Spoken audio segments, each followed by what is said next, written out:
আরে কানে ইট লাগাই বুঝে আর কথা নাই আমি আর কি বলবো। বারে বারে নদী ভাঙে, আমরা খুব বিভ্রান্তিতে আছি।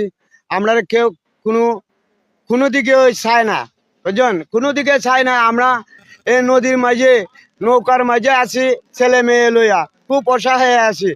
চাউল গম চাই না, চিরামুড়ি চাই না, কোটি কোটি টাকা লাখ লাখ টাকার বলক বানাইয়া তুই রাখছেন ফালাইয়া, ওগুলা যদি গাঙ্গ ফালাইতা নদীত ফালাইতা তে আর বাঙ্গিয়া নিয়া মানুষের ক্ষতি গৃহস্থি করে না। তখন আমরা যে বাড়িঘর ভাঙছি আমরা খার গেছি গিয়া খুঁইতাম যে আমরা একটু থাকার স্থান দেও, কি আমার দুইটা বাচ্চা থাকার জায়গা দেও, একটা হাঁস মুরগ তোয়ার জায়গা দেও কা। যদি আপনারা পারেন দয়া কইরা বলগুনটা ফালাইবার একটু সহযোগিতা করেন জানো।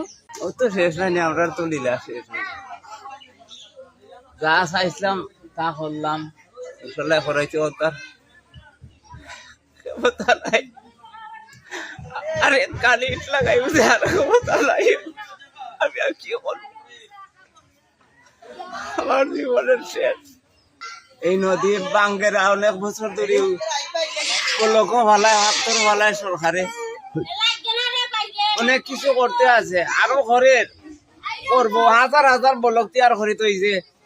আমরা এই সাইডর লাগি নাই, ও হুকরা থইরা কইরার তোর লাগি এটা তিয়ার হল, কিতার লাই তিয়ার হলো, এটা তো জনগণের সেবার লাই করছিল, এটা তো হলো না। আপনি একটু আগে দেখলাম আপনার মানে সুকো ফানি এলো, কিতার লেগে এলো, কিতা কইলা? এই তো দুঃখে মানি আইলো, এই দুঃখ নদী নিচেই বাঙ্গারি ও তার খার গেছে দুঃখ আর যেখানে শেষ।